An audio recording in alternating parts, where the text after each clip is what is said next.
You are listening to This is Oklahoma, hosted by Mike Hearn, telling stories of Oklahomans and those that have made it their home. What's up, guys? Welcome back to another episode of This is Oklahoma Podcast. Mike Hearn here, your host, back with another episode. Excited to share this episode with you today, but before we do, I've got to thank our sponsors. First of all, the Oklahoma Hall of Fame. They've been a huge part of this podcast for the last few years. So the Oklahoma Hall of Fame have been sharing Oklahoma's story through its people since 1927. For more information on the Oklahoma Hall of Fame, go to www.oklahomahof.com. And for daily updates, go to oklahomahof on Instagram and give them a follow. Our other sponsor today is Chickasaw Nation. Now, the Chickasaw Nation have sponsored pretty much everything in Oklahoma. They're a huge supporter of Oklahoma, and it's an honor to have their name and their brand supporting this podcast. A huge shout out to Governor Anatobi for supporting this podcast. It really means a lot. Our third sponsor is Diffie Ford Lincoln down in El Reno. Now, this one makes me so happy because these guys are great friends of mine, play a lot of golf together. I've bought my cars from them, do most of my oil changes down there, have a cup of coffee, hang out down in El Reno. It's a good spot to go. And not only are they great friends, but they provide a great service. So for over 60 years, third generation family owned Oklahoma business down in El Reno. They're also in Bethany as well. So people in the Bethany area know the Diffies really well. But if you're looking for anything new, used, Ford, Lincoln, or whatever, I'm sure they could find anything you want. Check them out, diffieford.net, and then on Instagram at diffiefordlincoln. This episode is presented by Citizens Bank of Edmond. Citizens Bank of Edmond has been serving Edmond since 1901. They pride themselves on investing in the community and are here for all your personal and business banking needs. For more information, go to mycitizens.bank and follow them on Instagram at citizensedmond, as well as go bank there, because I bank there too. It's been a fantastic personal experience for me. I've had my podcast account there now, my podcast business account there now for 4 years now, I think, and it's been fantastic. So definitely worth your time. They're a great group of people, and they're always there to answer the phone when I forget my password, because I seem to forget it daily. So yeah, go to Citizens Edmond and check them out. It's been awesome. Just because it's my, I mean, if you come find me in real life, you call me whatever you want. But I'll talk about, I mean, my family. Yeah, I'm sure they appreciate it. It's a family nickname. So, okay. My extended family's called me Jazz my whole life. Okay. Are we recording? Yeah, just hit record. So yeah, my family's called me Jazz my whole life. Okay. When I was growing up, pre-verbal era, my cousin Conrad, who's just a couple months younger than me, couldn't say my name. He called me Jaskin. Okay. And it pissed me off. Like, my name is Jackson. Yeah. And with my aunts and uncles, they thought that was kind of cute, so Jaskin, and they'll still call me that, but it became Jazz. And I've been Jazz for my family for a long time. All right. And that turned into, if you ever caught me at Cookies karaoke, I'd be Jazzy on the mic. I'd always be Jazzy at Cookies. That was my karaoke name. You're the second person that's kind of referred to Cookies in the last month and a half that's been on the podcast. Shout out Cookies. Best karaoke in the city, right? I've never been. I need What? to now that you're the second. Dude. I mean, you know this too. If one or two people kind of recommend place, you're like, I should probably go check it out. I can't believe I'm going to get on the podcast, talk about Cookies my karaoke. journey with sobriety, among other things, and shout out the dingiest, best, gnarliest karaoke bar in the city. That's what it's we a good do, place, we keep it real, goes right? out. Yeah, exactly. So we were just saying, I just before we started recording, I just asked you, it was Jackson formerly when we did the podcast in 2020, episode 218, which I will link below. People can go and get your story there up until that point. And now it's Jazz. And so I'm glad you explained that because, I love family names and, people can think what they want, right? If it's just a personal rebrand or an awakening or whatever you want to call it. But no, it was a family name. So My full name is Jackson Greathouse Fall. My middle name is Greathouse. That's my mom's maiden name, so it's also a family name.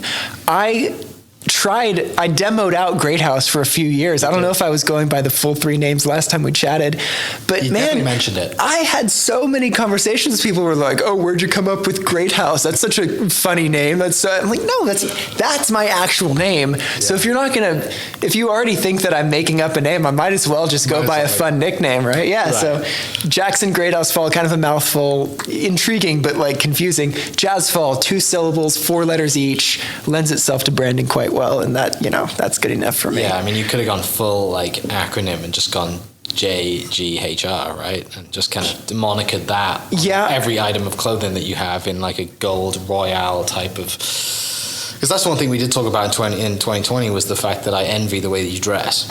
Oh, You're a very thank you. snazzy dresser, and I still came in today looking great. So Appreciate it. I'm not sure what I was wearing last time. Do you have any notes or do you Probably a remember waistcoat. that? I think it was a Oh yeah, waistcoat. maybe I was. Yeah. Oh yeah, sure. Yeah.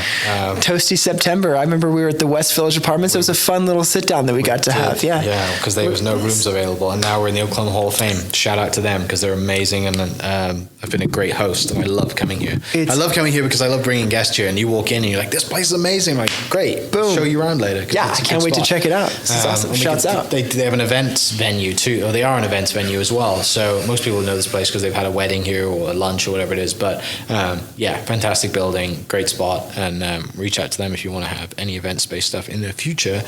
But let's talk about you. September 2020, when we last recorded, you moved to LA not long after that. Yeah, I was Why running. did you move to LA? Well, I think that COVID got its best of a lot of people. Mm-hmm.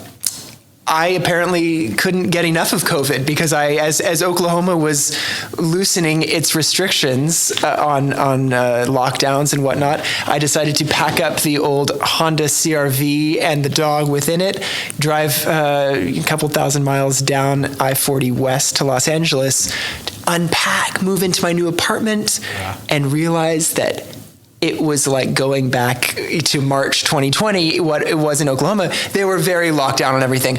I got out of Oklahoma after wrapping up my time at an agency that I was running here in the city with a business partner of mine.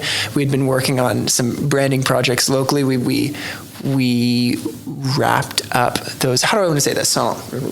It was Sophia. Yeah, right? with Sophia. Yeah, so we both went separate ways in December. Naturally. Or just like decide like this isn't going to work. We're going to need to go separate ways. I instigated because I said, "Well, you want to cut this out too. Yeah, it's fine. No, we can leave it in too." The real story is that my girlfriend broke up with me, and 2 days later, within the next 2 days, I decided to leave Oklahoma. I'm done. Yeah, I said, look, if this is how it's going to go, I've already been kind of thinking about what's next. Okay. I know that I wanted to take a break from the work that I was doing with Fringe and the style of work that I was doing. That's a very specific kind of branding project. My background's in graphic design, but I was kind of wanting to move more into a strategic and like tech world. Was my first love, man. Like startups were my love. It's what got me into the game in the first place. So I wanted to get back into that, and I wanted to, get out to some better weather. I wanted to some sunshine. I grew up in Los Angeles, Mike. Yeah. So it to me was a move back to the basics. When girlfriend broke up with me, I probably didn't protest as much as I should have. I just kind of let that fly. And 2 days later, she called me and was like, I take that back. It's, can we like revisit this?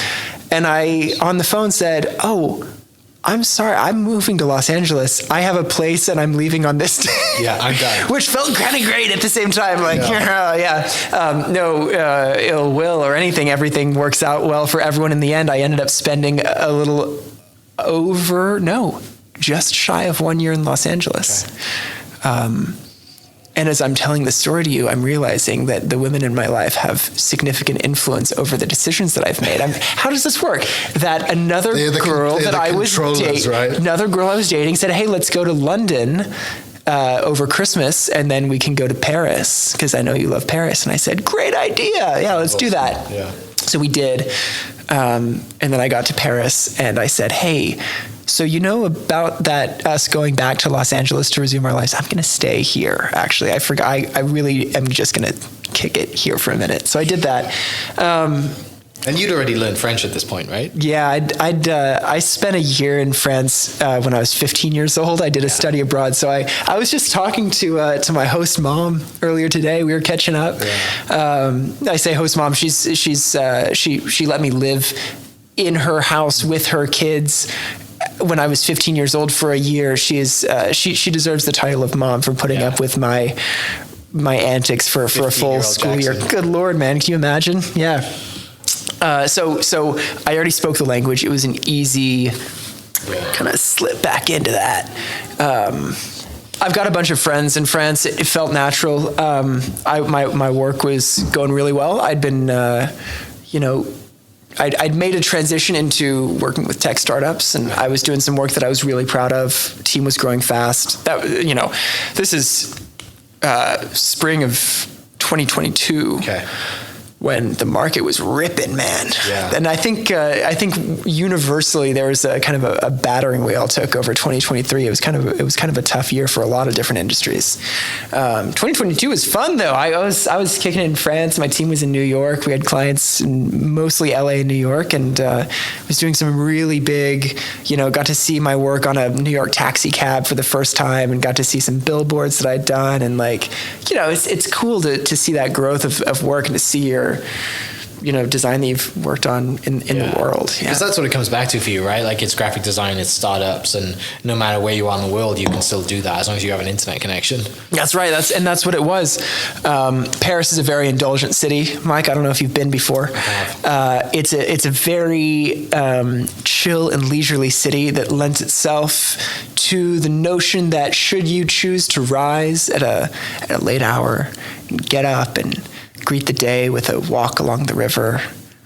You pass those little shops, and you pass a little picturesque cafe with the wicker furniture out front, and the waiters with the trays and the bow ties, and you say, "Oh, I can have a glass of wine. It's noon. That's all right." Yeah. And everyone's like, "Mais oui, bien sûr, tu peux avoir du vin. C'est normal." It's like, this is fine. Yeah. Turns out you do that enough days in a row, you realize you kind of have a problem, and that Paris is really just totally playing into your own insanities of, okay, maybe like once a blue moon, yeah, that's fine. When in Rome, right? Haha, when in Paris. Yeah. When you're living there, and like me, you're not opening your computer for a week at a time. You're not doing work. Yeah. You are fully living la vida tranquilo. It creeps up. It crept up on me. Okay. So what happened? Yeah, we can. What was your living situation at this point? I had a cool apartment, man. Okay. It was a really cool place. Yeah. So the business was doing well enough that you had an apartment. Yeah. And just like it was until it wasn't, right? Yeah. Like I think that I went out there with this very clear image in my head of like, I'm doing awesome, and nothing can ever go wrong, and I totally I let a lot of people, I let a lot of clients down. I let a lot of people on my team down. Mm-hmm. And I'm still, actively in the process of kind of making those amends with people, because I got so stoked on Paris, man. Like, what a cool place to live. It was really great. So you go on a Christmas trip with the girl you're dating, and she says, let's go to Paris too. And you're like, yeah, I'm staying. I love this place. Yeah. And then, like you just mentioned, it kind of slowly eats away at you, and it's obviously not productive. How long do you stay? How long do you make it last for? Yeah, it ate away in the best way. I mean, it was so enjoyable while I was there. And I think, I was there from a January to December. Okay.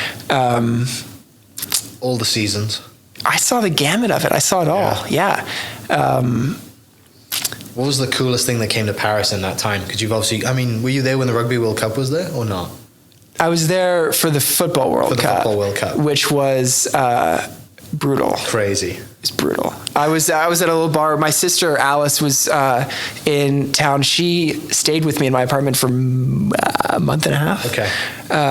November, December. Yeah. I had this apartment with a little loft space up. Climb up some stairs. There's just like an unfinished loft area. So she came into town. We went to IKEA, got an air mattress, got the bed set, got some pillows, put together a little bedroom for her up there, and it was great having her live with me for a little while. It was raining that day of the World Cup. It was raining that day. I remember so well. France was down. Yeah. The whole, first, 3 quarters of it. Right. And then they came back, And it was like, oh my God, City is they're gonna alive. win this. Everyone was so down, and then they were so up, Yeah. and then they lost. And they lost to And Argentina. it was so brutal. But it was fun being like, out in public at a major sporting event like that, right? It was cool. And we were there for the whole, not just the finale, but the whole World Right. Cup. What was the coolest thing that happened while I was there?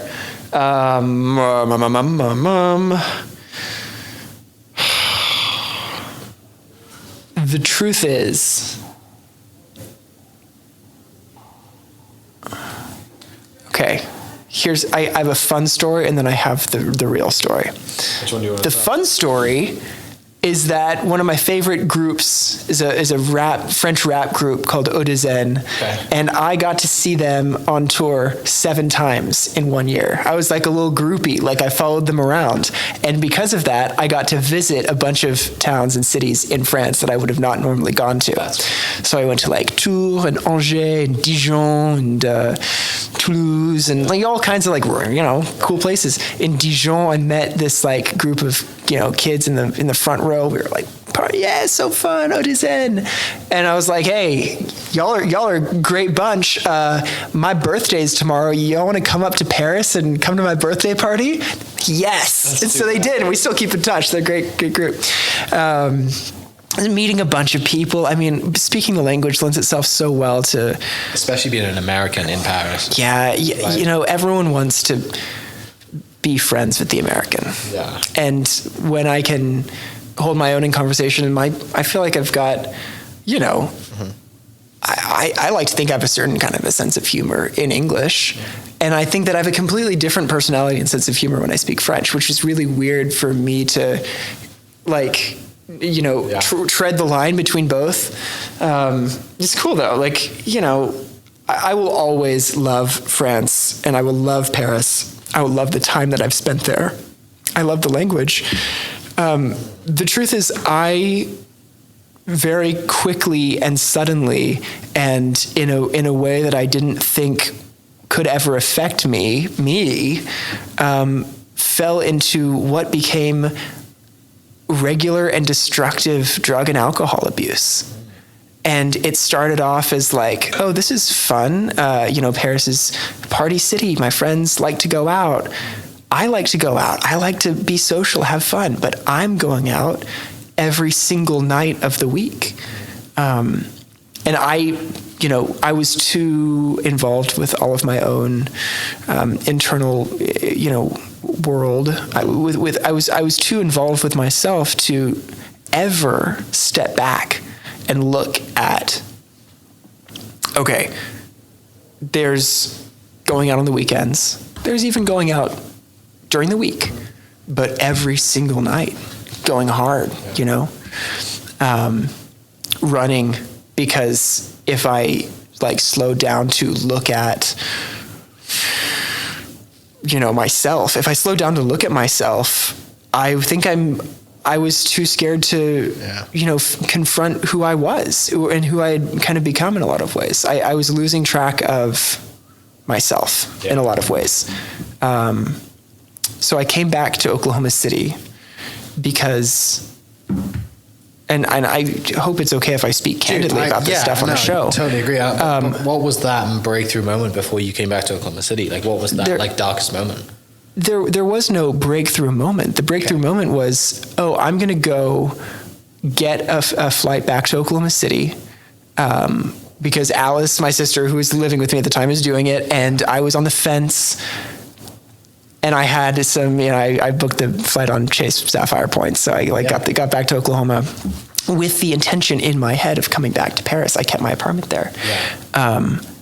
Maintaining a drug and alcohol habit in Paris is not cheap, man.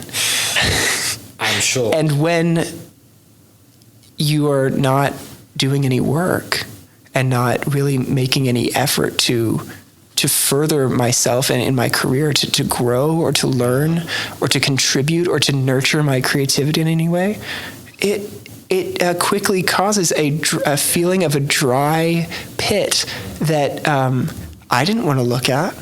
And I was so so deeply unhappy. Did your sister know that like you coming back or her moving home was like a catalyst to you coming home? I think her coming to stay with me in November was a lifesaver. Yeah. Because it allowed me to take a step back. Now, I didn't take much action on that. I was, and Alice and I have talked about this. I don't think she'll mind me sharing it, but like, you know, her being there could not have come at a more opportune time. Really, that in a few other, you know, select things were the like make or break, life-saving, happenstancey things that, you know, paths could have diverged in very different ways. I'm grateful that I'm here. You know, I don't want to get too into like the particulars of what was going on. It was just not pretty, man. Yeah. It wasn't in fun. a dark place. And like, you know, I'm a happy guy. I'm a cheerful guy, and that's real. That's me. I love people, and I love, you know, life and all this. I love being here, and so to be in direct conflict, when the inside and the outside don't match, that's hard, man. Right. That's like a discord that's hard to swallow. It's hard to grapple with. And I didn't know how to look at that, so I just kept on like going down a increasingly more menacing path. Because at the time it felt good, and you knew it would feel like it would suppress whatever the actual real thoughts of you having like, this is not good, but you know. I heard someone say something today actually where I was talking to someone who's been sober from drugs and alcohol for 38 years. And he said, and he's old, you know, but he said like, I, you know, drank and drugged for 20 years so that I could feel how I feel right now. It's like, oh, right. Because what we're really looking for is like presence and clarity. And isn't it ironic that I was doing everything but taking time to be present and clear? We'll get into that in a second. I came back to Oklahoma for Christmas. Yeah. I don't remember much of Christmas or New Year's of last year. And I've said that publicly. I'll say that again. I don't.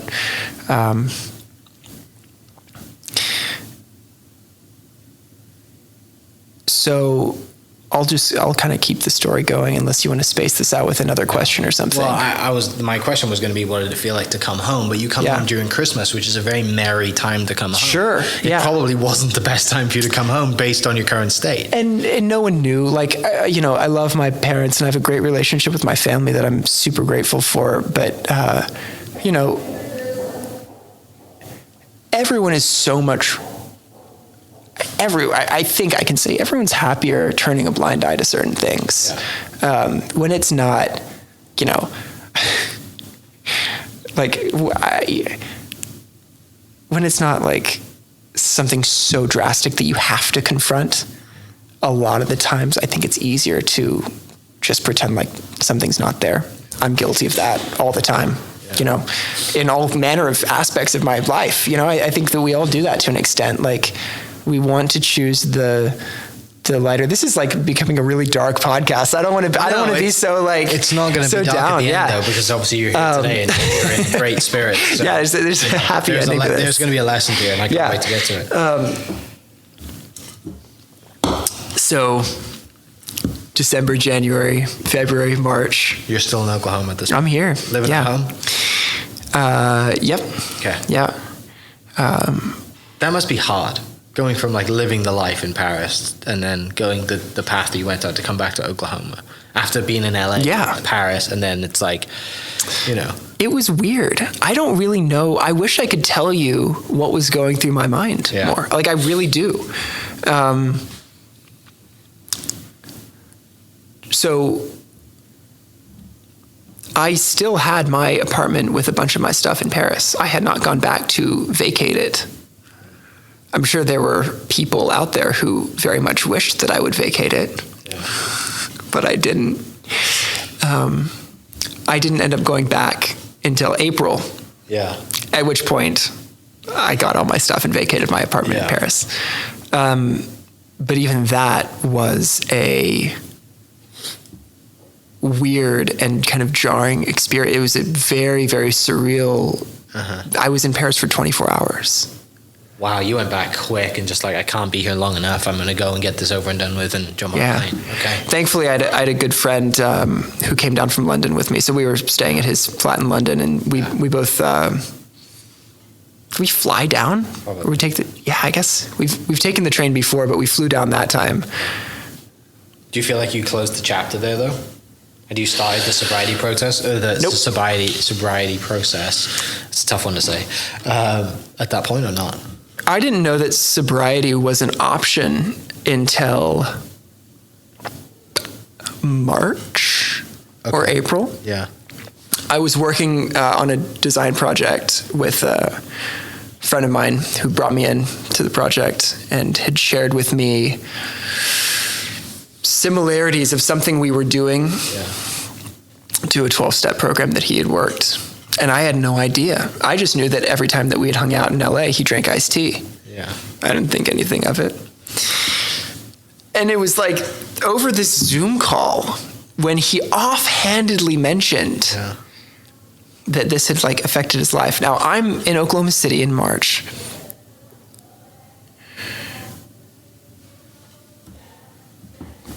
Not unlike today or yesterday, beautiful day, gorgeous. I mean, high 70s, sunny, no wind. I'm sitting outside on the patio at 30th Street Market. Great It's spot. 1 p.m. I've got a beer. Life is good.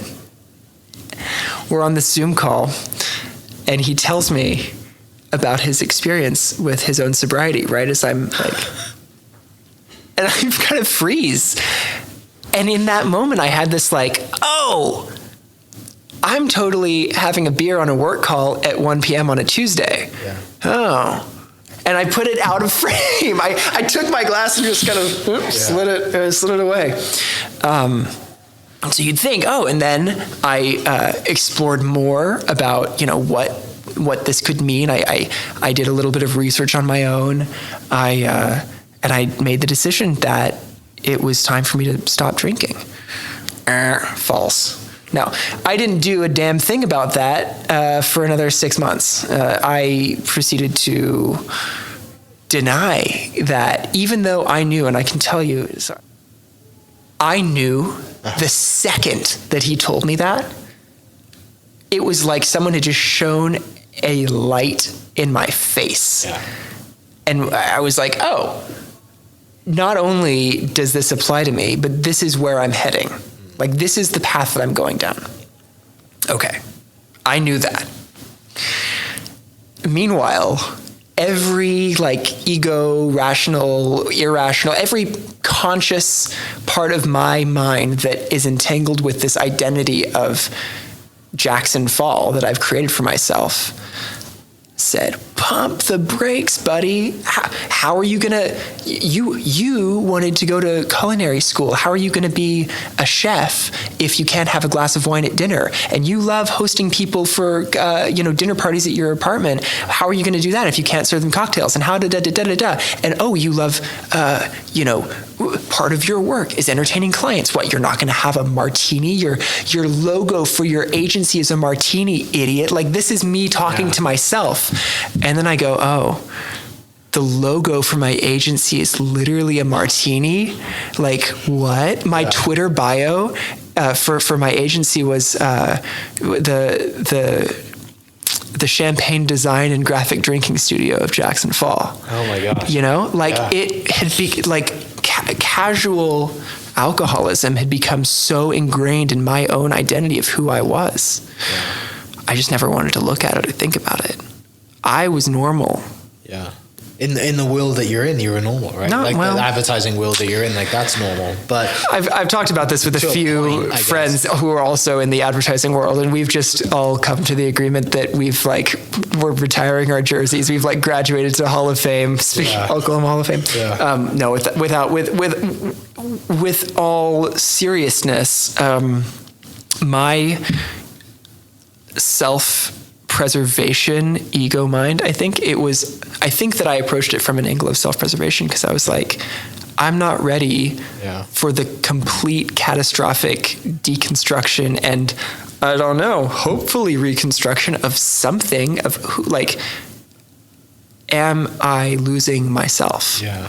Was the business at this point still doing okay? Like you rebuilding No. the relationships? You're like, what, I mean, are you making money? Like what's No. the scene like at No. that point? No. This is, say, summer 2020. I have pretty much alienated and lost everyone who was on my team. Summer 22 or 23? Summer 23. Okay. Yeah, pretty much alienated and lost everyone that I'd worked with, that I was working with. Yeah. Because of my own, I was unable to communicate. I was unable to, just show up for the day. I wasn't able to log in and like be present. Yeah. Because you went pretty viral, right? Yeah. At a certain point, like because that was, I remember seeing it because I listened to it on My First Million podcast and they referenced you, and I looked back through our text chain and I think I screenshot it and sent it to you. I was like, dude, I just heard you. Your name. Like, because I think the first time I saw it was 1:37 p.m. posted something, an interview you did with them. That was fun. I went up to New York and that was a lot of fun. Tell that story. Like how did that happen? Okay. And how that ties into everything. I'll tie it all in. Yeah. That was fun. So, I remember where I was when ChatGPT dropped. I was at the Guinness Rock Tavern in Paris at 4:00 in the morning. Who knows how many pints deep? Yeah. And I looked at my phone, and this is the place that I would always go to. And I looked at my phone and went, oh my God, this is the cool. I saw Sam Altman's tweet because 4 a.m. Paris time was 4 p.m. Los Angeles, or however it works. It was so cool. It was, and immediately I was figuring out ways that I could use this in work, and that alone, that was November of 22 that came out. That was inspiring. That was a lot. So I'd always stayed kind of at the forefront of that. And I was big on, Twitter for myself, a lot of friends on Twitter. I love Twitter, actually. Mike, I joined Twitter when I was 12 years old. Yeah. I've been on that website for more than half my life. I've made friends, lifelong friends because of that app. When I moved to Oklahoma when I was 12 years old, that was my number one and only tether to a world that I wanted to be part of, which was geographically largely based in San Francisco in the Bay Area, but was populated by people who were, doing cool things that I wanted to be a part of. Twitter was my way of connecting with them. So I'd always stayed on that. I didn't my tweets weren't good or I wasn't doing it as a marketer or a networker. But it's a way for you to connect with the people that you want to be a part of, the people you want to work for, whatever it is. That's where you get to. So March 15th was right after ChatGPT 4 came out, and I was thinking, there's so much more. So everyone was using, and to a large extent still is using, ChatGPT for very specific things like help me plagiarize this essay for my 9th grade English class, or help me turn this piece of writing into a poem, or the kind of the textbook things that people use ChatGPT for. I like to think that I had a small role to play in the broadening of understanding of the general public's idea of what ChatGPT was, how it was designed, and how you could leverage it as a creative bouncing board, as a sounding board for ideas that was so far beyond X input to Y output, going through this black box of I don't know what happens in there. So what I said was,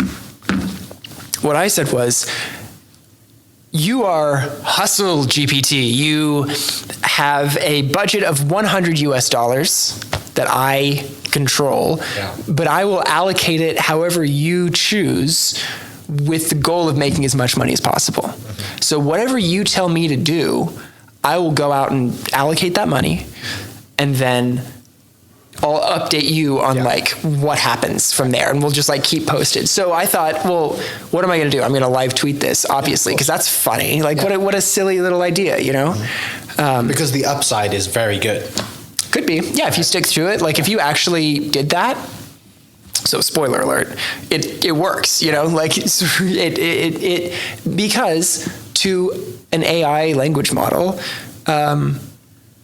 a couple pennies of return on $100 is more than nothing. Yeah. So whereas like a person might be like, that's not worth pursuing because it doesn't move my needle enough, to a robot with an infinite time horizon, it's like, yeah, everything helps. So there, it reframes our very human ways of looking at things. And so, surprise, surprise, it blew up. I mean, like crazy. How much money did it make? I have no idea. I don't know. I'll get there. I'll get there. Okay. Yeah.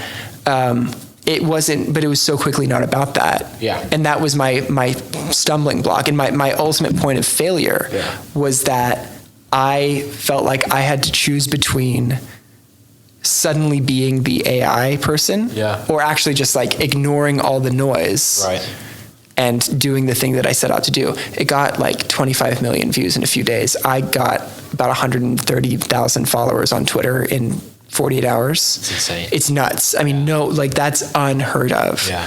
Bananas. But it's because it was a really good idea. Yeah, it's a great idea. It was like, a really good idea. No one had ever done anything like it.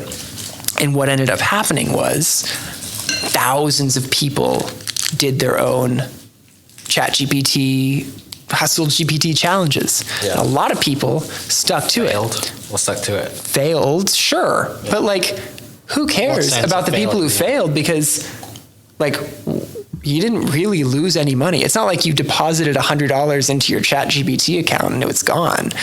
It's like either, you know, you allocate or you don't. I just know that there were hundreds of people who set up these like AI co-piloted businesses. Yeah. So what that meant for me was like, I think what's like I don't know. You're thrown in the dungeon at that point of social media, of the world, of AI, of everything, right? You got all these people reaching out to you for interviews and 130,000 followers, and my dad sat me down a couple days into it and said, he was like an actor in Hollywood. You know, he's like a sitcom actor in the 90s. Yeah, and he was like, "Don't stop showing up for class." Yeah. What do you mean? He's like, even the biggest names in Hollywood still go to acting class, to workshop, to, you know, do whatever actors do. I don't know. Just kind of perfect the craft. Sure. Right? Yeah. Reps. What you don't do is you get a big role, starring in a movie, lead on a sitcom, series regular, whatever, and stop going to class. You don't do that. He said, don't stop going to class. And I was like, all right, yeah, whatever. Thanks, Dad. Yeah. Yeah. What he meant was, just because everyone's knocking on your door all of a sudden, and you have, I was doing like 16-hour days, getting up, doing back-to-back podcast interviews, TV appearances, interviews for online publications, newspapers. Like it was nonstop. And in the meantime, for a couple weeks, I was still like running the experiment, posting updates on Twitter. But as soon as I started posting on Twitter about the effect that it was having on me, oh, I'm doing this interview. Oh, we've started this online community. Oh, we're doing like this to like cultivate this world of people who love AI. I don't want to say that. I can have such thin skin, Mike. I care what people think. I really do. Yeah. I'm so guilty of being such a carer and a comment reader. Where they say, this guy was it was a scam to get us to join his Discord all along. I'm like, how could I have even planned this? Like, no. Right. I just so happen to be like really amazed at the work that other people are doing, and like, yeah, I wanted to bring everyone together into a certain place. After a certain point, Mike, I just couldn't do it anymore. how do I say this? It's intense. I was so overwhelmed. Also, like, within the first month, like, dealing with one in particular, but a couple, like, known scammers who, like, fully ensconced themselves in my operations. And, like, there was just so much politics and drama. All I wanted to do was mess around with ChatGPT in a fun and public way, you know? No stakes. And I think ultimately what I decided was that either I'm going to do it perfectly or I'm not going to do it at all. And sitting here on February 27th, it has been solidly 11 months since I've logged into Twitter. Wow. Yeah, man. I did not expect you to say that. This is just a complete, I mean, just not good. It's on my list of goals to get back into this year. Yeah. But I'm scared, man. I'm scared of... I mean, you don't have to read all those DMs, but I'm sure there's a lot. I don't think there really are even, you know? Think?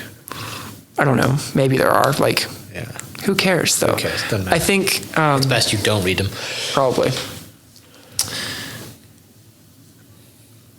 So that helped. That didn't obviously help. That fueled the alcohol and drugs as well as everything being in Paris and the whole scene. And mentally, not put you in a pretty dark place. Yeah, absolutely. It sent me over the edge in a lot of ways. Because what had I been doing was, sorry, I just got a little burpee from my coffee. Excuse me. What had I been doing was ignoring, covering up emotionally, and turning my back and walking in the other direction from people, from work, from personal obligations, from family, from just about everything in my life. It was easier to, when you wake up, and this is me, like I am fully on here talking about my own special little forms of insanity, because it is that. I don't think that I am, exceptional or special in any way. I think that there are millions of people who grapple with anxiety and with undue sense of shame that is placed on ourselves for no real reason other than, someone said something mean to you in a bathroom 10 years ago and you haven't been able to get out of you know what I mean? Like I've grappled with tons of illogical entanglements with my own psyche. That's me telling myself that XYZ thing is happening in the outside world that directly affects me in ABC ways, when that really just never actually is the case, come to look at it.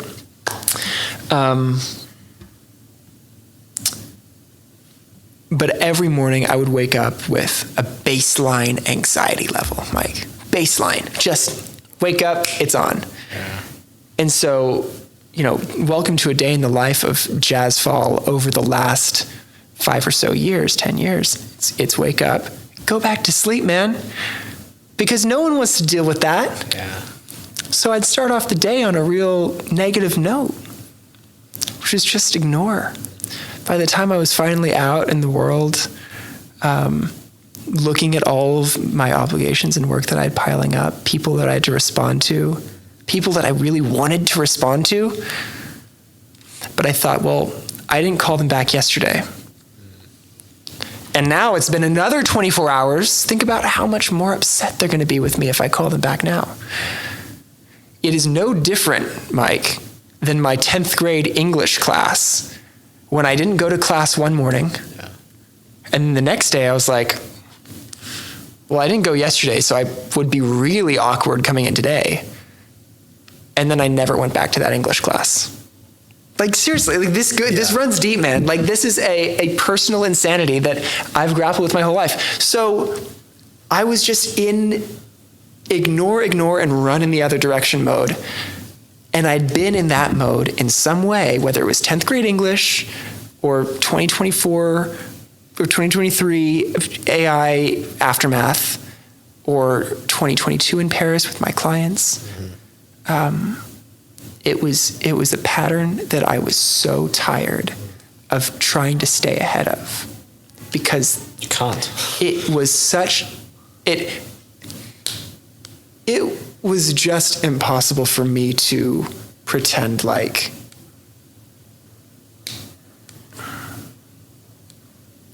it wasn't 100% my fault. You know? Yeah. 'Cause for a while, you can pretend that it's 100% your fault. Yeah, you can, yeah. Until something happens, you're like, okay. Yeah, it doesn't work. Yeah. So talk about today then, because now you're up at 5 a.m. doing 5 a.m. spin classes, taking, cold plunges, and you have SANS, this new socialize at new standard, sobriety stuff. I mean, how it all ties together. I mean, fitness, ice bath, and cycle spinning is a complete 180. So obviously it worked out great, and you're on. You're in a great spot now, or a much better spot than you were. I didn't realize. Yeah. That I never had to drink again. Let me say that again. I did not realize that I didn't have to ever drink again. Mm. No one has ever put a gun to my head and said, shoot this whiskey or else I'll pull the trigger. Like, no, it's me.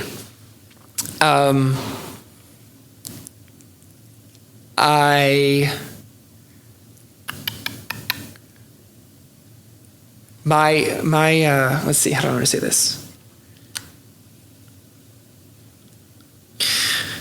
My version of God for the longest time was taking a tab of acid every other Sunday when I was living in San Francisco. And for about 10 years, I coasted on the idea that I'd learned everything that I needed to know about spirituality from that. Yeah. I'll just leave that at that and say that my perspective of that's your real clip right there. My perspective on my explanation of and my relationship to God has changed in a profound way. I think that's kind of the number one thing that changed. Okay. I mean, that is the only thing that's really changed. So that's kind of the power in that. Yeah. Having that relationship really gave you the strength to turn this around. Yeah. Okay. Yeah. I think that I made a conscious decision to stop drinking. Mm-hmm. And luckily, when I stopped drinking, I stopped wanting to take drugs as well. Yeah. Like they all kind of went together for me. And then I just did it one day at a time. And it started getting better. I started waking up earlier. And, personally, I think like whatever works for whatever works for you works for you. And I'm so early in my, journey with my own sobriety, and I'm still finding out more about what sobriety means to me every day. Yeah. What it means to me today is, people DM me on Instagram and ask me what my skincare routine is. Instead of me not showing my face on the internet because I'm waking up with cracked, dry, red eczema all over my face. I got smooth skin right now, baby. I feel good. Yeah.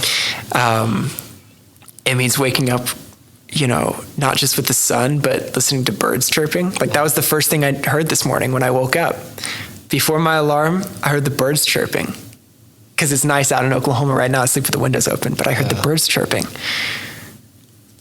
Sobriety means having a clean set of sheets and towels in my room and having underwear folded in my drawers. It's the little things that I never took care of before because it wasn't worth it to me. It's, I think, placing a great deal of importance on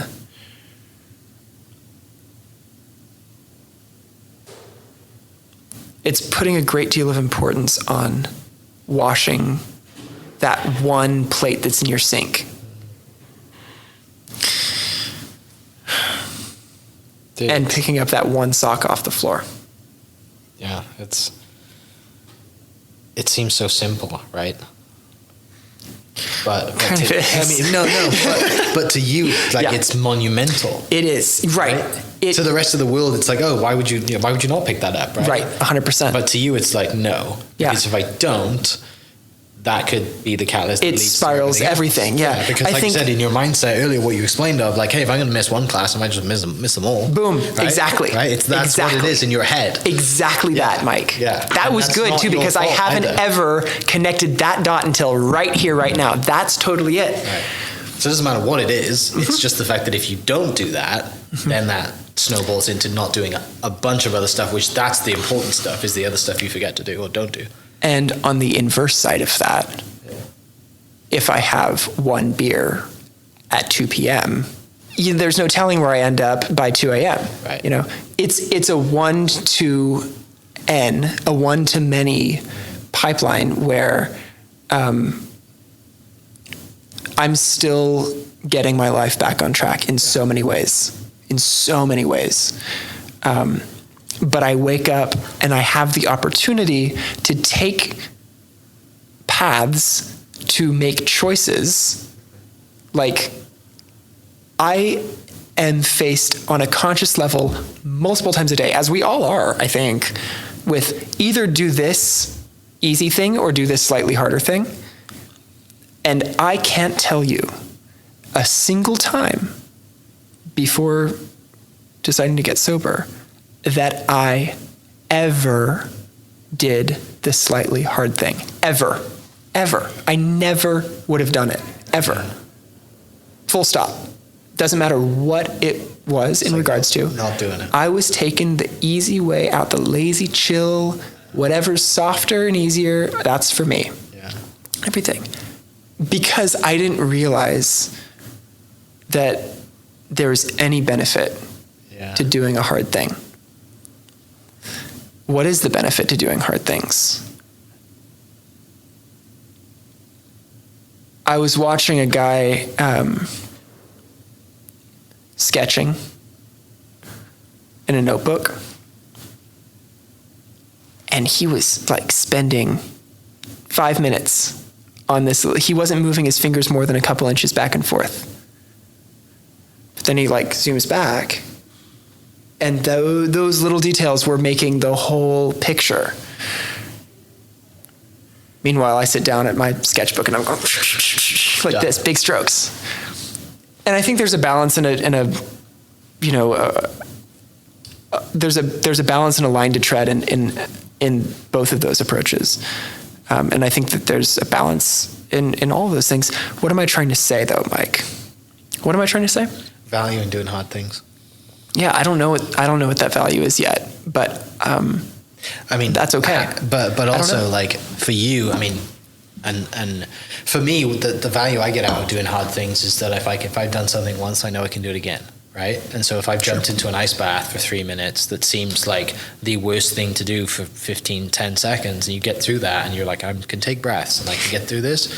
Or you do a spin class, which when you go into a spin class and you see those women move and cycle the way that they do, they're made of rubber and magic. It's absurd, yeah. It's absurd. No, At 5 I don't a.m. get it. as well. I don't right? get it, Like, how yeah. do you move like that? I know. But you get through one class and you're like, okay, I'm going to be sore for 2 days, but I can come back. Yeah, I didn't realize, you know, shouts not out to just all of my fitness. friends Fitness who is just the easiest way to relate Fitness to is it. a great lens to look at it through, though. Yeah. Have you done one of those ice baths before? Brutal. Oh, Absolutely brutal. but you feel amazing after So, it, right? I mean- like, I don't know how well you felt being high, but like it's a high like Oh, no. nothing else. better. Right. And last longer. Yeah, it does last. That's one thing too that the studies say that it does. The ice bath, the whatever the. I mean, it's like, what a life hack. Yeah. I've only had this ice bath for like a week. I mean, it's funny that you bring it up because like I'm the type of person who tries something new, loves it, and makes it my whole personality. Like that's just what I do. I'm an evangelist. Like I love sharing the things that I love. You know, whatever. This thing is seriously life-changing. Like it was on my. I carry this around. This is my 2024 bingo card of my like goals for the year, random things. You know, go to one yoga class is on here. Haven't done that yet. complete the Italian Duolingo class. That's probably my next one that I'm ticking off. 1 year sober. Like that's like an easy, like as long as I don't drink, that will be something I tick off my bingo card. Take an ice bath is on there. Another one that I like on here that I'll just share for the lulz. Bingo space goal: buy a new suit and not stain, rip, or otherwise damage it. Like just things that I can do this year that. Then I have some other like goals on here.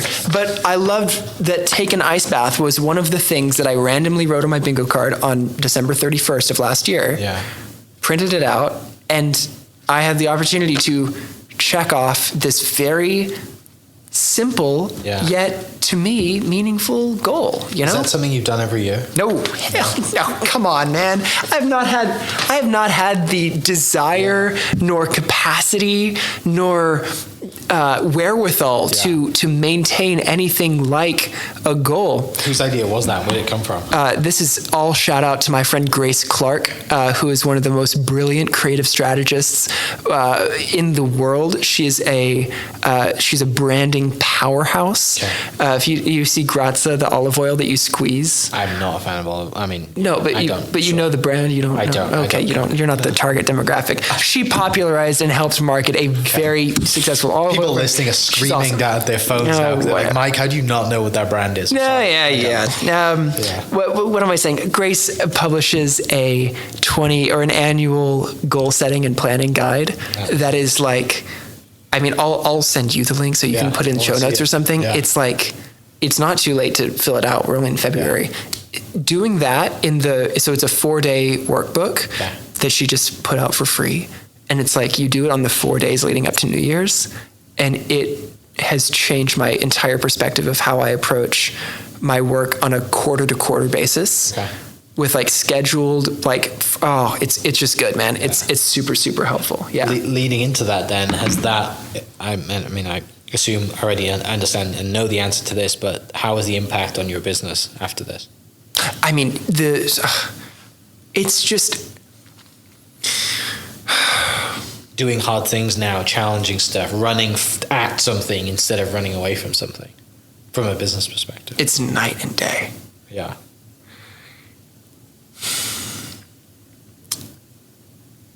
How do I want to say this? I think that one of the things that's the most frustrating about getting sober for me is that my outside world doesn't always immediately sync up with where I am personally. And I've had a lot of tensions. Like, I've had some of the highest highs with my family since getting sober. And I've had some of the lowest lows with certain family members since getting sober. I've had to reevaluate a lot of relationships with family, friends, work, because clarity goes both ways. I'm a lot more honest now than I ever have been, which I like, because I can sit down on a podcast and talk about all of this stuff that 4 years ago you weren't going to get any of this out of me, you know? Even if it was just as, present as a struggle in my life, not nearly as, compounds, whatever. But I've a level of honesty that I take in approach to everything now, I think. But the outside world doesn't always line up with the inside world. And I keep having to remind myself that that's okay. What I know about my work is that I have never been so creatively prolific in my life. Vanity moment, like if we're on Hot Ones and I just ate the 10th wing and like I get to turn to the camera and promote what I'm doing right now. I mean, like, I am one of, how do I want to say this? I'm remembering for the first time in years, I'm a damn good designer and I work really fast and I love the work that I do. It's cool to remember that. I'm not the best designer. There's so much that I can't do, but at what I do and what I love to do, I'm really good at it. And it is so enjoyable for me. And I'd forgotten about how much I love doing that work, fixing problems, finding opportunities where you know, where you can share, where I can help someone, because all the work that I do is client focused. Yeah. If I can help someone more authentically share their story, like that sounds so cliche, but at the end of the day, everyone that I work with is hiring me because they have a message that they're trying to get out, and that there's a fundamental roadblock or disconnect where they're saying something in some way and it's just not registering. Or maybe it is, but only for a certain group of people. Yeah. Like, that's a problem that I can solve, usually. Yeah. And sometimes, it's just unsolvable. But usually that is a clear problem that can be addressed with a certain number of algorithms and steps and approaches, not to make it so dehumanized, but when you can break apart a problem and address it with creativity and like empathy and human connection, that to me is the most fun thing ever. So I'm getting back in love with the work that I've always loved. Yeah. Because for so long, I was so disenchanted with the work I was doing. It felt menial, and it felt like it wasn't impactful. Uh-huh. And if it was impactful, it was impacting the wrong people for the wrong reasons, motivated by the wrong things. It's like, it's not about that. Yeah. If I can make the world a little bit more beautiful, like in any way, every day, just a little bit, that's good for me. It's a mindset change, right? Because all those things that you think of, like they used to mount, you go back to Paris and that used to mount up as like client people calling and projects and just like, I don't want to deal with it. Yeah. And then there's a bad kind of memory there, or that is associated with, the way that you were going about life. And then now it's the opposite. It's like, I love what I do now. I can't wait to get my hands on projects and change people's lives by doing that. I also think that there's so much I don't know, and that I'm going to be able to bring my, approach myself to a number of new business adventures and ventures. Yeah. Adventures and ventures. Yeah. That I don't even know what they look like yet. I mean, from the conversations that I've had in the last couple months alone, it's like, I would never have seen myself in this business. Sure.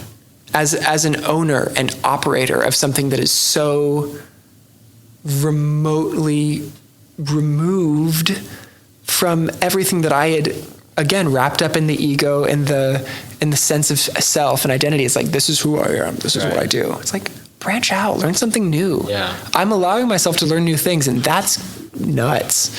But overall, I just want to say, here's another soundbite. Yeah. I can feel it coming. My life is so boring, and that is awesome. My life is so boring, and I could not have asked for anything more perfect at a more perfect time, because I get to enjoy the little things in a way that I never have before. And less stress, less drama. We all want that, I think. And it's still fun. Yeah. It's still exciting. I wake up every day excited, and I have bad days still. We all do. Yeah.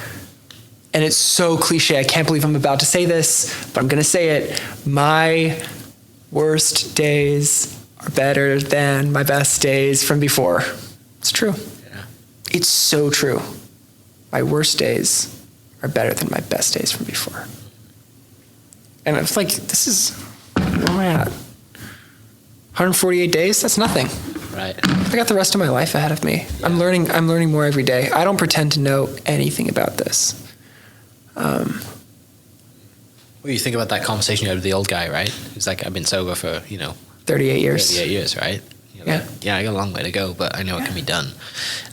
Let's finish up talking about Sands, because we haven't talked about that yet. And you had a very successful opening party. If you want to, we can call it a party, right? It was a party for sure. Yeah. Tell me about it. Tell me about, for people listening, what is Sands and the future of it. Pause for 1 second. Can I get you a sponsored beverage moment? I would love a sponsored beverage. Let's yeah. do this. Cracking. I brought this for a reason, because I gotta give these away and promote them. What is your involvement in said drink that you're about to I got no involvement. I got no involvement other than that I'm a huge fan. Okay. Gia. So, do you like spicy things? No. Okay, then put that down. You don't like it spicy? Open it I'll try open it and try a sip anyway. It's not like gonna overwhelm you. He doesn't like spicy. Try it. Sumac and chili. Hate it? No. I could sip it. Yeah. So, this is my segue into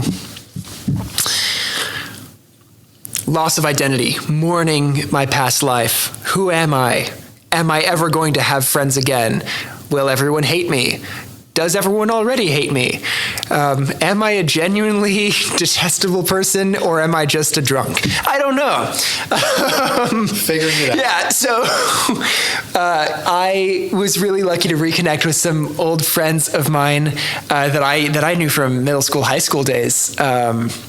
Or a friend of mine who I knew from middle school, high school days in Oklahoma City. Shouts out class in SAS.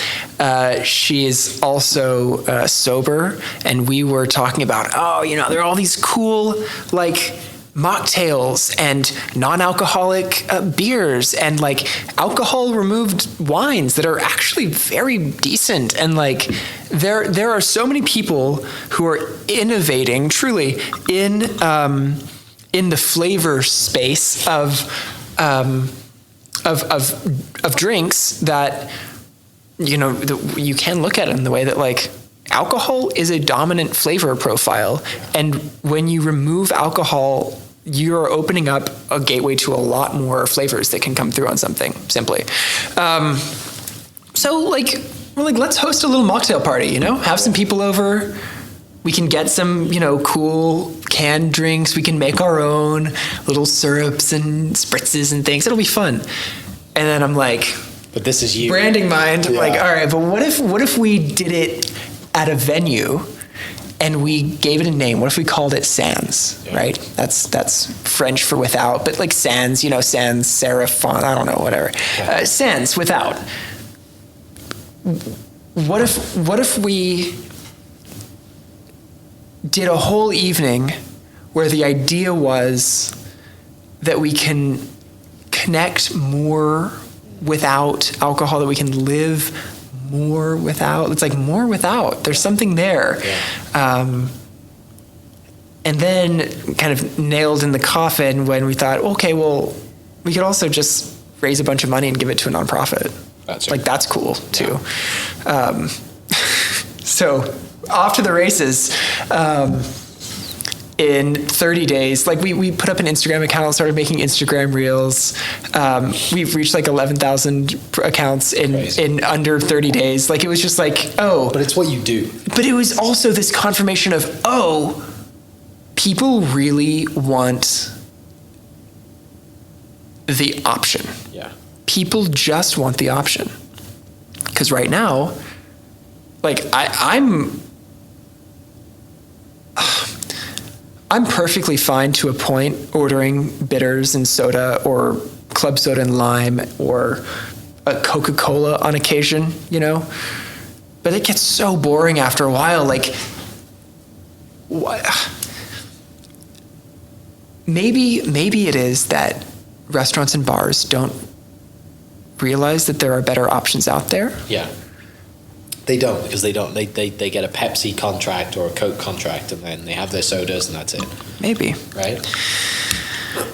So what I did for 2 weeks was I reached out to the Dream Partners. And I'm proud to say on this podcast with you that when I told these national heavy hitters, these paragons of the non-alcoholic beverage industry, what we were doing in Oklahoma City, that we were hosting for the first night ever, a 100-person disco-themed takeover of Resonant Head concert venue in Capitol Hill. And we were gonna have music and people and not a drop of liquor, and it was all gonna be centered around the idea that you don't have to go and get messed up to have fun. Right. And by the way, I love what you're doing, and we're, partnered with a cool nonprofit. You want to, can we partner on this? 100% across the board. Yeah, absolutely. Yes. Because look, these brands don't have distribution or visibility in Oklahoma, which totally makes sense. You've got non-alcoholic bottle shops like Boisson in New York and Miami, and you've got the New Bar in LA and San Francisco. And what about the rest of the country? We don't have a store where we can go in and grab one of these off the shelf. Right. Which is too bad. Yeah. We should have something like that. But now you're faced with the other problem, which is, even if there was a store where I could go in and buy these off the shelf, I could probably get a bunch of them cheaper from the manufacturer because I don't have to deal with liquor laws or anything like that. Right. It's just a drink. It's like a soda. Yeah. It's a specialty soda. Spicy, savory soda. I love these things. So as a person who is curious about the zero proof bevy world, where do I start? Whoa, that's intimidating. There's so many options out there, and a lot of them are kind of swill. They're kind of not great. And I think probably a lot of them just have a zero alcohol option because they have a bunch of other options that are alcohol that make the money. Totally. Right, you look at the non-alcoholic beers that Heineken do or whatever. Tastes like banana water. Terrible. Tastes like banana water. But they have one to say that they can have one. Yeah, good. Well, that's how it feels. At least that's positive signal. I think that we're moving into a space of inclusivity. But then you go to the specialty manufacturers like Athletic is a beer brewing company. Okay. And that's a beer. And it just so happens to have less carbs, less calories, and also no alcohol. Yeah. But it's delicious, and on a hot summer's day, that hits the spot, man. Yeah. I'm never gonna not enjoy that. Right. And there's some people who are, okay, I totally get. If you are wired the way where if you taste the taste of beer and you want to, go out and hit the club and spiral and you lose all sense of true north and, stay away from it. It's not for everyone, right? A lot of people are sensitive in that way. But if you're not, I think that exploration and, mixing flavors together and being creative in that way is one of the things that makes life so fun. So what we're doing is we're creating a space where people can come together and, play around in the sandbox of flavor. When there are no, how do I want to say this? You can play around with flavor because there's no negative consequence here. Right. Don't have to watch. You don't have to really moderate. I can go out and drink, I don't know what's in this, 60 calories and a bunch of herbs and things, date concentrate and lemon juice and sumac berry, yuzu juice. I think if I drank a whole case of these, I might have a slightly upset stomach from all the citrus, but it's no different from going out and chugging a bunch of lemonade. Right. And it's got less sugar. I guess what I'm trying to say, Mike, is that alcohol, no matter what your relationship with alcohol is, it's hard to deny that it is the root of a lot of evil.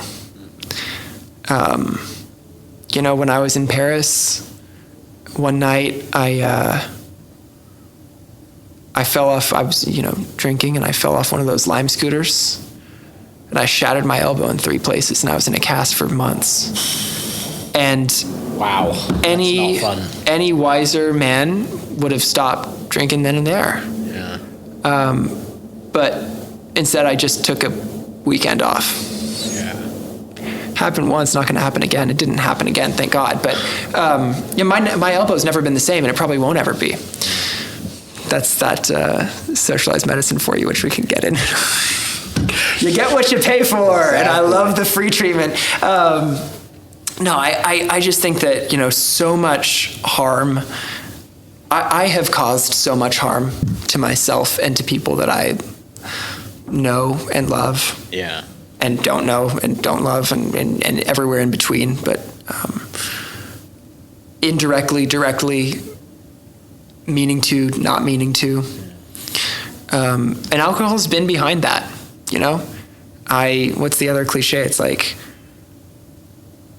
I didn't get in trouble every time I was drinking, but every time I got in trouble, I was drinking. Yeah. Like, it's true. Yeah.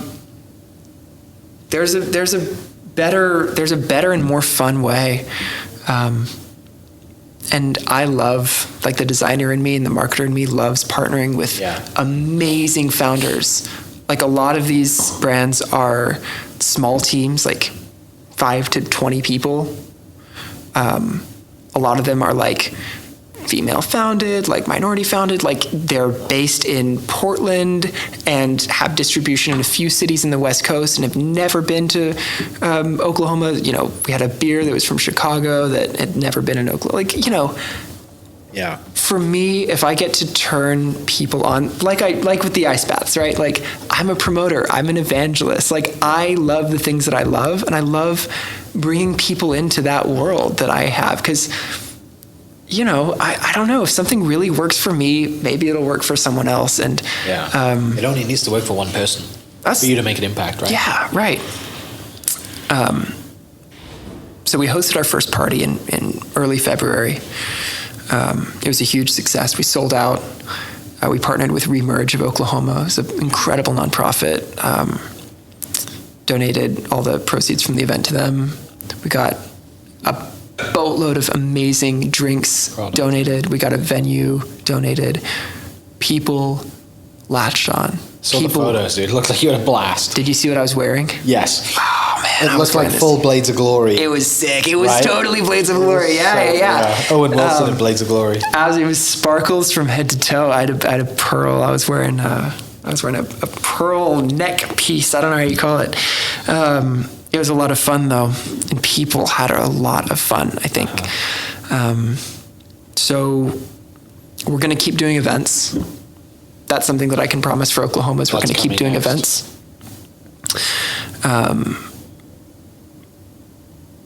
You're releasing this on Friday? This goes out Friday, March 1st. Great. Our first event of March. No, what am I saying? Not our first. Our next event, our second event, will be a complete 180 from what you've come to experience at our first event. Okay. I wanted to do something completely different from the disco party theme, just to show that, we can do it both. We can do it both ways. Yeah. But if you like great food and live jazz, I do like jazz music. Then come to our Instagram page at sans.okc and keep posted there for all updates on all things Sans that are coming in the next couple weeks, because it's going to be like back to back. Can't wait. Not just the events, but I wish we were doing this. We're going to have to do a check-in later. I mean, I feel like I've been playing such a small role in this that it is like a community of people who have all been aching for one thing, coming together and just propping up this idea that we can do better than going out and getting drunk and like, you can do that too. Yeah. But at least let's have the option of something else. Also, can I just say, because the camera's not on Mike, who was skeptical about liking the spicy drink, killed it in like 5 minutes. It's gone. Just crushed the Gia. It's very good. It's tasty stuff, man, right? Yeah, it's good. Yeah. And I think the spice is helping my allergies right now. Oh, it clears you right up. Yeah. That's good. Yeah, that's that sumac too. So we could sit here all day. I know we could. Great. People listening are probably like, guys, come on. Come on. Yeah, hopefully. Who are you editing these now? I will edit these down. But you personally edit these? Yeah. How do you do hard things, Mike? That's one thing. Someone told me that the other day. Someone said, like, I know that whatever you go through in your life, you'll be okay because you've done hard things. And I never thought of it that way, right? Because it was always just something that, like, I'd done. I don't think it's a big deal, but people do. Like, I run an ultra marathon every year, which is 31 miles. It's 50 kilometers, and I've done it every year. I tried to do it every year. 1 year I didn't finish it. It was the second time I tried it. It's in Stillwater, March 15th. So it's 2 weeks.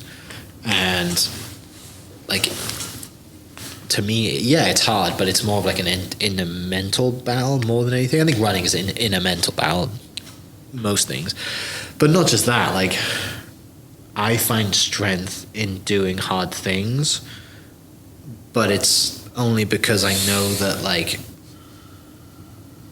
I came here, and I've said this multiple times on the podcast, I came here 13 years ago with my golf clubs in a suitcase, right?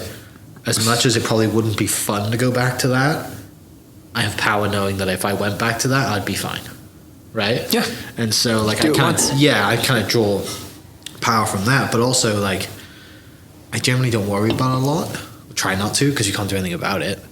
And doubt is like, yeah, doubt's not great, and people suffer from anxiety and doubt, but if it all works out, then the doubt's pointless, and you've just wasted your energy doing something, right? And it's something I think we figure out once we get older. Like, why am I worried about that? And everyone says the older you get, the less you care about things, right? And you never really understand it until you get a little older, and you're like, I don't care about that. I don't care about this. Like, Or why was I so caught up about this one thing? Yeah. Right. Yeah. And so for me, it's just like, there are a lot of other things that I could do that are a lot harder, I would say. Yeah. And I've definitely taken the easy road in certain ways. And I said to someone this morning, I feel like my entire life I've kind of cruised, right? Like, I've just done enough. And it's only now that I'm a little older that I'm trying to, like, do the harder stuff and take the challenge. Because why not? Yeah. Right? Because, like, why not? Like, I know what's going to happen if I cruise. But what's the one thing that Chef Andrew Black said on the podcast I did with him? He said, every time I go into a situation, I always ask myself, what are the possibilities? Mm-hmm. And so what are the possibilities of putting in a little bit more effort and doing the hard thing? Like, what's possible if you do the hard thing? And then you look back over your life, and and I do, and I'm like, what would have been possible if I did the hard things more? Where would I be? It might not even be here. It might be somewhere else. So yeah, doing hard things it's not only fun, it just builds you, and you don't realize it because it compounds. It's the compounding that I think I haven't even come close to seeing the full extent of yet in my life. But, we all see it in other people's lives, right? It's so easy to look at someone else and say, well, of course you got there by doing X, Y, and Z thing over time. Makes sense. Okay, well, apply that to yourself. How would that change things? I don't know. Little things every day. The ultramarathons, that's great. It's fun. It's fun to do. It's fun to, like, cross that finish line and just be like, I just ran 31 miles in the middle of nowhere, Oklahoma. Did you watch that Casey Neistat video that he just put out? Not the one he just put out. What was it? About how he runs the New York Marathon one that he failed and then got. Well, all he wanted to do, goal was just finish in under 3 hours for a marathon at 26, under 3 hours for some reason, and he ran 3 hours and 1 minute, a dozen times. Like, could not get past just to see 2:59. Like, could not do it. 3 minutes and 50 some seconds. Like, really, truly, that by a minute. Yeah. And then he did it. So I need to watch it. It's great. No, it's fantastic. I love him too. It's a great videos are amazing. Mate, I appreciate you coming in. Appreciate you sharing. Mike, thank you so much for having me. This has been a really fun way to do the afternoon. I appreciate you calling me out. For people listening, go to sans.okc on Instagram. I'll post that link below, and also send me the link for Grace's end of year. Is it Grace? Right. Grace Clark for her annual planning chart. I will. We'll put that in the description down below as well. That's a good one. So, and if anyone has any questions or wants to just reach out about sobriety, sober, whatever their journey is. I think I down as well, and you can talk. I have this vague memory of saying my phone number at the last podcast. Did you really? Did I do that? I can't remember. Oh, I think I did, but I've changed my phone number since then. So if anyone wants to text me, I'm 405-508-2621. Just give me a text or call. I'm always happy to chat. Love it. Yeah. Awesome. For people listening, check the links below and we will catch you next episode. Keep an eye on the Sands Instagram for new updates coming very soon. Thanks, Mike. Cheers. Hope you guys enjoyed that great episode. Thank you so much for listening. As always, huge shout out to our sponsors, the Oklahoma Hall of Fame, sharing Oklahoma story through its people since 1927. For more information on the Oklahoma Hall of Fame, go to www.oklahomahof.com and follow them on Instagram for daily updates at oklahomahof. Our other sponsor, the Chickasaw Nation, amazing sponsor. They do amazing things for the state, and they're always sponsoring something in Oklahoma. They're a huge supporter of Oklahoma, and without their support, we wouldn't be able to do what we do. And our third sponsor is Diffie Ford Lincoln down in El Reno. Now, this one makes me so happy because these guys are great friends of mine, play a lot of golf together. I've bought my cars from them, do most of my oil changes down there, have a cup of coffee, hang out down in El Reno. It's a good spot to go. And not only are they great friends, but they provide a great service. So for over 60 years, third generation family owned Oklahoma business down in El Reno. They're also in Bethany as well. So people in the Bethany area know the Diffies really well. But if you're looking for anything new, used, Ford, Lincoln, or whatever, I'm sure they could find anything you want. Check them out, diffieford.net, and then on Instagram at diffiefordlincoln. This episode is presented by Citizens Bank of Edmond. Citizens Bank of Edmond has been serving Edmond since 1901. They pride themselves on investing in the community and are here for all your personal and business banking needs. For more information, go to mycitizens.bank and follow them on Instagram at citizensedmond, as well as go bank there, because I bank there too. It's been a fantastic personal experience for me. I've had my podcast account there now, my podcast business account there now for 4 years now, I think, and it's been fantastic. So definitely worth your time. They're a great group of people, and they're always there to answer the phone when I forget my password, because I seem to forget it daily. So yeah, go to Citizens Edmond and check them out. It's been awesome. Thank you for listening. We are inspired by those around us and hope that you are too. Make sure you subscribe to this podcast on your favorite podcast platform and leave us a review so we can keep telling your stories. For more great Oklahoma content, follow This Is Oklahoma on Facebook and Instagram.